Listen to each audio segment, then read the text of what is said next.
क्रोध कैसे करता है इंसान का विनाश, गीता में श्री कृष्ण के इस श्लोक से समझिए।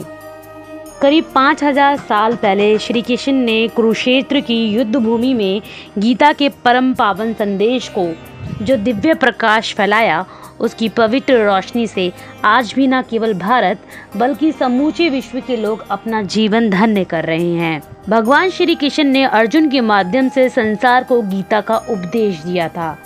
करीब 5 साल पहले श्री कृष्ण ने कुरुक्षेत्र की युद्ध भूमि में गीता के परम पावन संदेश का जो दिव्य प्रकाश फैलाया, उसकी पवित्र रोशनी से आज भी न केवल भारत बल्कि समूचे विश्व के लोग अपना जीवन धन्य कर रहे हैं। गीता का महात्म्य यह है कि शास्त्र श्लोकों में से किसी एक श्लोक का भी असली मर्म मनुष्य समझ जाए तो उसकी नैया पार हो जाएगी।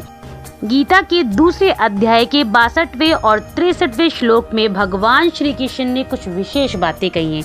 तो आइए जानते हैं विस्तार से आखिर वो कौन सी विशेष बातें हैं। गीता के इस श्लोक के जरिए भगवान श्री कृष्ण ने मन में उठने वाले विकारों और कलेशों की उत्पत्ति और उनके कर्मिक विकास का अनुपम वर्णन किया है। भगवान कहते हैं कि अगर हम लगातार विषयों पर चिंतन करते रहते हैं तो उसी चिंतन के मुताबिक अपनी संगत बना लेते हैं। संगत के असर हमें कामीमुख हो जाते हैं। क्रोध से मोह पैदा होता है और मोह से हम स्मृति भ्रम के शिकार हो जाते हैं। स्मृति होने पर बुद्धि का नाश हो जाता है और बुद्धि का नाश होते ही हमारा विनाश हो जाता है। इसका दूसरा पक्ष ये है कि अगर हमारा चिंतन पवित्र है तो फिर हमारी परम प्राप्ति का मार्ग प्रशस्त हो जाता है। भगवान श्री कृष्ण जी कहते हैं, जो भक्त अनन्य भाव से मेरा ही चिंतन करते हैं, मेरी ही उपासना करते हैं, नित्य मुझ में ही युक्त रहते हैं, उनके योग और क्षेम में मैं स्वयं वहन करता हूँ।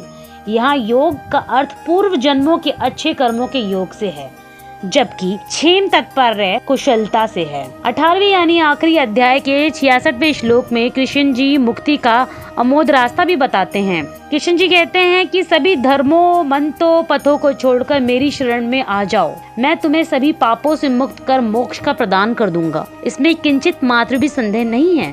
साफ है कि भगवान श्री कृष्ण की तमाम लीलाओं में मनुष्य के जीवन के उत्थान के गुण तत्व समाहित हैं। यदि हम इन सभी संकेतों को समझकर उन्हें अपने जीवन में उतारना शुरू कर दें तो हमारा ही नहीं बल्कि विश्व का भी कल्याण हो सकता है।